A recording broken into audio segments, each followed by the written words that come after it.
নমস্কাৰ অসমবাসী দীপুজ ট্ৰাভেল ব্লগলৈ সকলোকে স্বাগতম জনাই পুনৰ আপোনালোকৰ মাজলৈ এটা সুন্দৰ ভিডিঅ' লৈ আনিছোঁ সো আপোনালোকক আজি লৈ গৈ আছোঁ সৰভোগত অৱস্থিত হৈ থকা গৰখীয়া গোসাঁই থানলৈ খুবেই সুন্দৰ এটি মন্দিৰ সো আহক তেনেহ'লে আগবাঢ়ি গৈ থাকোঁ আৰু আপোনালোকক সম্পূৰ্ণ ডিটেইলছ জনাম সো মোৰ ভিডিঅ'টো শেষলৈ চাই থাকিব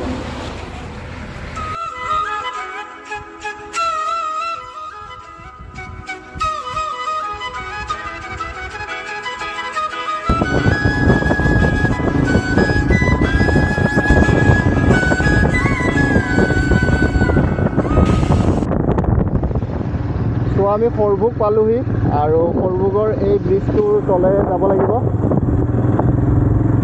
তো আমি আগবাঢ়ি গৈ আছোঁ চাই থাকক ইয়াৰে পৰা 1.5 কিলোমিটাৰ শ্ব' কৰিছে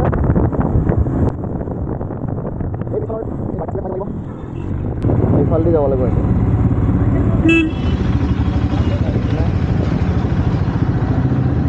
বা এটা সুন্দৰ টানেল পাৰ কৰিছোঁ আৰু ইয়াৰ পৰা 1.2 কিলোমিটাৰ বা কেমেৰা অন আছিল না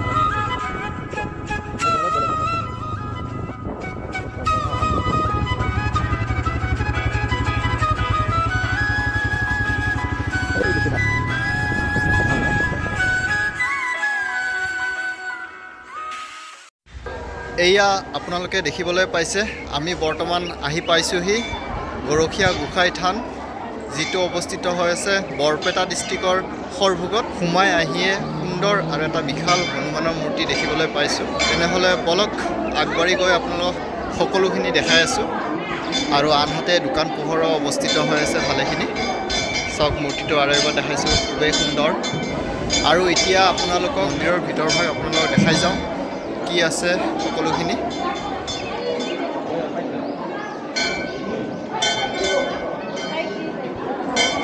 মন্দিৰৰ ঘণ্টিটো বজাই লৈ প্ৰৱেশ কৰিবলৈ লৈছোঁ আৰু ইয়াতে আপোনালোকে প্ৰসাদ আগবঢ়াব পাৰিব চাওক পূজাৰীয়ে প্ৰসাদ বিতৰণ কৰি আছে আৰু আগুৱাই গৈ আপোনালোকক সম্পূৰ্ণ দেখাই আছোঁ বলক মোৰ সন্মুখত এখন ডাঙৰ থাপনা দেখিবলৈ পাইছোঁ চাওক ওচৰৰ পৰা দেখাই দিছোঁ বলক আৰু অলপ আগুৱাই যাওঁ আৰু আগত আহি আমি দেখিবলৈ পাইছোঁ গৰখীয়া গোসাঁইৰ মেইন থাপনাটো চাওক আপোনালোক দেখাইছোঁ ভালকৈ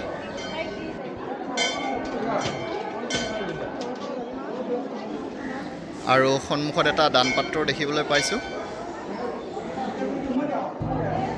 আৰু আমি বৰ্তমান মন্দিৰৰ সোঁভাগত আহিছোঁ আৰু সোঁভাগত আহিলে আপোনালোকে চাকি বন্তিবোৰ জ্বলাব পাৰিব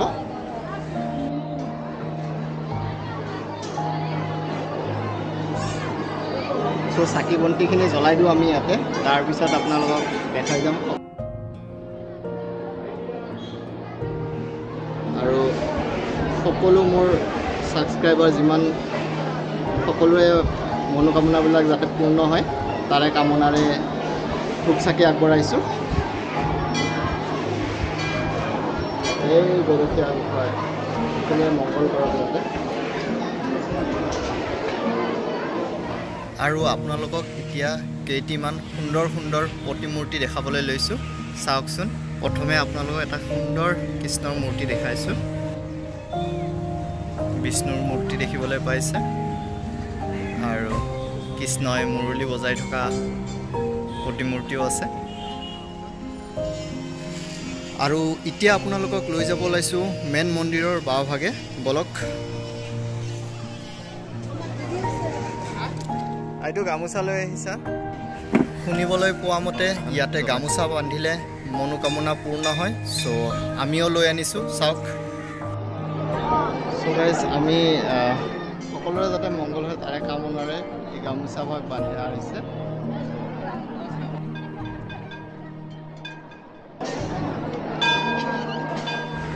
ইয়াতে এটা শিৱ মন্দিৰো দেখিবলৈ পাইছোঁ চ' আপোনালোকে সকলোৱে প্ৰণাম কৰি লওক দেখিবলৈ পাইছোঁ ইয়াতে বহু মানুহ বহি আছে চ' আমি আগুৱাই গৈ চাওঁ কি আছে ইয়াতে আপোনাৰ ভোজন গৃহ আছে, কাৰ্যালয় আছে। ঠিক আছে, আমি আগুৱাই গৈ দেখাই আছোঁ।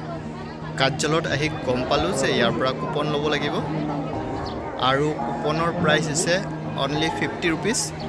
আপুনি 50 ৰুপিছেৰে নিৰামিষ ভাত খাবলৈ পাব। তেনেহ'লে বলক।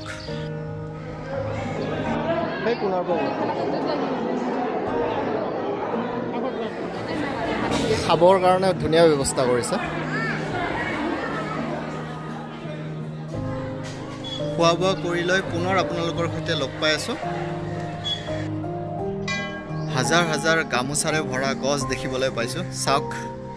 আৰু আপোনালোকক এতিয়া লৈ যাব ওলাইছোঁ মেইন মন্দিৰৰ পিছফালে অৱস্থিত হৈ থকা এটা পুখুৰীলৈ।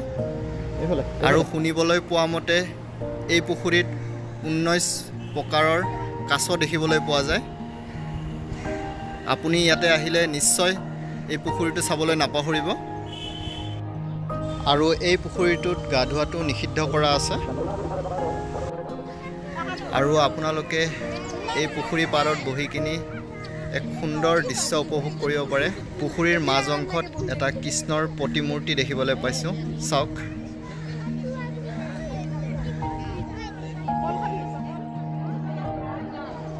মন্দিৰ ভাগৰ পিছফালে কৃষ্ণৰ লীলাৰ 3D আৰ্ট আছে, সুন্দৰ সুন্দৰ, চাওক।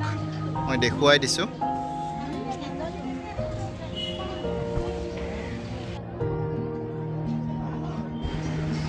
কত যে মানুহৰ সপোন এই গামোচাৰ সৈতে বন্ধা আছে, চাওকচোন। সঁচাকৈ ভাবিলে আচৰিত লাগি যায়।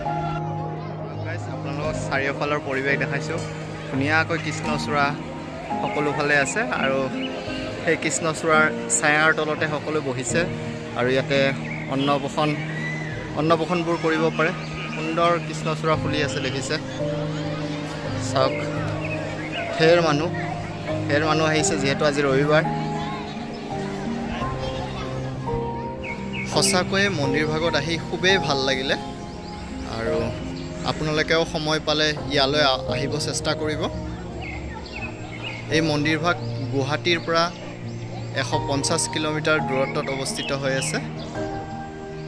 কি সুন্দৰ হনুমানৰ মূৰ্তি, চাওক। আৰু একবাৰ শেষবাৰৰ কাৰণে দেখাই দিছোঁ আপোনালোকক।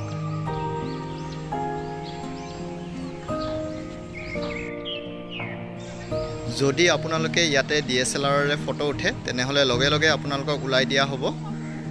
আৰু নানান ধৰণৰ দোকান পোহৰ দেখিবলৈ পাইছোঁ, ভগৱানৰ ফটো, ভগৱানৰ সামগ্ৰী, কিতাপ আদি। আমি এতিয়া মন্দিৰৰ আন এটা গেটেৰে বাহিৰলৈ ওলাই গৈ আছোঁ, চাওক। চ' গাইজ, ভিডিঅ'টো চাই কেনেকুৱা পালে জনাবলৈ নাপাহৰিব। আৰু যদি ভাল লাগিছে তেনেহ'লে লাইক, কমেণ্ট, ছাবস্ক্ৰাইব কৰি দিব। পুনৰ লগ পাম আৰু এটা নতুন ভিডিঅ'ৰ সৈতে। তেতিয়ালৈকে জয় আই অসম।